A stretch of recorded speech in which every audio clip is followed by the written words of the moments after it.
নমস্কার, গল্পকথা ও কাহিনীর দ্বিতীয় এপিসোডে আপনাদের সকলকে স্বাগত জানাই। আজকের এপিসোডে আমাদের গ্রাম বাংলার প্রতিটি ধূলিকণায় লুকিয়ে থাকে কোনো না কোনো রহস্য।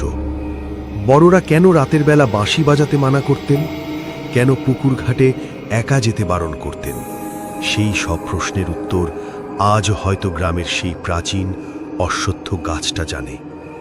আজকের এই হাড় হিম করা সত্য ঘটনাটি শোনার পর আপনার মনে হবে আমরা যা চোখে দেখি তার বাইরেও এক জগৎ আছে।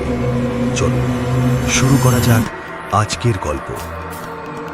আমাদের বাংলার গ্রামগুলোতে এমন অনেক প্রাচীন নিয়ম আছে যা শহর থেকে আসা শিক্ষিত মানুষের কাছে কুসংস্কার মনে হতে পারে। কিন্তু মনে রাখবেন, যেখানে নিয়ম থাকে সেখানে তার পেছনে কোনো না কোনো ভয়ঙ্কর ইতিহাসও থাকে। আজকে আপনাদের শোনাবো মুর্শিদাবাদের এক প্রান্তিক গ্রামের এক হাড় হিম করা সত্য ঘটনা। ঘটনাটি ঘটেছিল বছর 10 আগে। আমার এক বন্ধু অনির্বাণ, যে কিনা পেশায় একজন ফটোগ্রাফার। ওর শখ ছিল পূর্ণিমা রাতে নির্জন গ্রামের ল্যান্ডস্কেপ তোলা। সেই সূত্রেই ও একবার গিয়েছিল বীরভূমের লাগোয়া এক ছোট গ্রামে। গ্রামের একদম শেষ মাথায় ছিল এক বিশাল পুরনো জমিদার বাড়ি, আর তার পাশেই একটা টলটলে কালচে জলের পুকুর। গ্রামবাসীরা বলতো ওটা কালনাগিনী পুকুর। গ্রামের মোড়ল অনির্বাণকে সাবধান করে দিয়েছিলেন, বাবা, রাত 12টার পর ভুলেও ওই পুকুর পাড়ে যেও না। ওখানে জল নয়, অন্ধকার খেলা করে। অনির্বাণ তখন তাচ্ছিল্যের হাসি হেসেছিল। ওর কাছে ক্যামেরা আর ট্রাইপডই ছিল আসল ঈশ্বর। সেদিন ছিল ভরা পূর্ণিমা। রাত তখন প্রায় 12:30। অনির্বাণ ওর ক্যামেরা নিয়ে চুপি চুপি ওই পুরনো জমিদার বাড়ির পেছনে সেই পুকুর ধারের দিকে গেল। চারপাশটা একদম নিস্তব্ধ, এতটাই নিঝুম যে নিজের হৃৎপিণ্ডের শব্দও শোনা যাচ্ছে। হঠাৎ বাতাসের মধ্যে একটা অদ্ভুত সুর ভেসে এলো। একটা বাঁশির সুর, খুব করুণ, খুব মিষ্টি, কিন্তু শুনলে কেন যেন কলিজা শুকিয়ে যায়।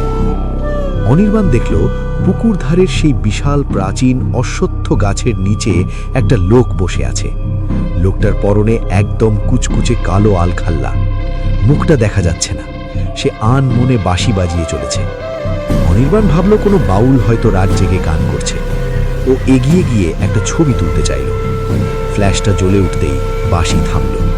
লোকটা ধীরে ধীরে মাথা তুলল। অনির্বাণ দেখল লোকটার চোখ নেই। চোখের জায়গায় দুটো গভীর গর্ত থেকে থকথকে কালো রক্ত গড়িয়ে পড়ছে। আর তার হাসিটা, উপরের ঠোঁটটা নাকের ডগা পর্যন্ত চেরা। অনির্বাণ পাথর হয়ে গেল। ওর পা নড়ছে না। লোকটা বাঁশিটা নামিয়ে খুব নিচু গলায় বলল, ছবি তুললি বাবা, আমার সাথে চল, নিচে আরো অনেক সুন্দর দৃশ্য আছে। লোকটা যখন কথা বলছে, অনির্বাণ খেয়াল করল ওর গলার আওয়াজটা কোনো মানুষের নয়, যেন একসাথে অনেকগুলো মানুষ জলের তলা থেকে কথা বলছে। ঠিক সেই মুহূর্তে পুকুরের জলটা নিজে থেকেই উত্তাল হয়ে উঠল। টলটলে জল মুহূর্তের মধ্যে আলকাতরার মতো কালো হয়ে গেল। আর সেই জলের ভেতর থেকে উঠে এলো অজস্র ফ্যাকাশে সাদা হাত। হাতগুলো মরা মানুষের মতো শুকিয়ে কাঠ, নখগুলো লম্বা আর ধারালো। তারা অনির্বাণের দিকে এগিয়ে আসছে। অনির্বাণ বুঝতে পারল ওর চারিদিকের বাতাসটা ক্রমশ ভারী হয়ে যাচ্ছে। ওর শ্বাস নিতে কষ্ট হচ্ছে। ঠিক তখনই সেই লোকটা ওর খুব কাছে চলে এলো। ওর গায়ে থেকে পচা মাংসের উৎকট গন্ধ বেরোচ্ছিল। লোকটা অনির্বাণের কাঁধে একটা হাত রাখল।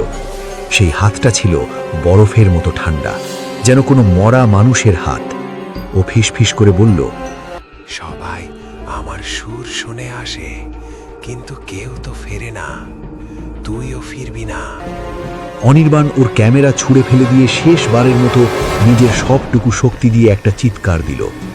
আর অদ্ভুতভাবে সেই মুহূর্তে গ্রামের মন্দির থেকে ভোরের আরতির ঘণ্টা বা শাঁখের আওয়াজ ভেসে এলো।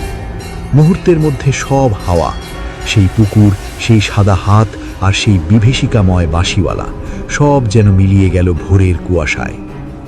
অনির্বাণ যখন বাড়ি ফিরল, ওর গলার কাছে একটা কালো হাতের ছাপ বসে গিয়েছিল। কয়েক মাস পর্যন্ত ওর কানে ওই বাঁশির সুর বাজত। ও আজও রাতে একা ঘরে থাকতে পারে না। ও বলে ওটা লোককথা নয়, ওটা ছিল মৃত্যুর হাতছানি। তাই বন্ধুরা, অচেনা জায়গায় গিয়ে নিজের সাহস দেখাতে যাবেন না, কারণ সব সুন্দরের ভেতরেই যে দেবতা থাকে এমনটা কিন্তু নয়। মাঝে মাঝে সেই সুন্দরের আড়ালে অপেক্ষা করে থাকে এক অনন্ত নরক। ভালো থাকবেন আর মনে রাখবেন, রাত বাড়লে নিজের ছায়ার দিকেও একবার ভালো করে তাকিয়ে দেখবেন, কারণ আপনার ছায়া কি আপনার সাথে সাথে চলছে নাকি সে স্বাধীন হয়ে গেছে।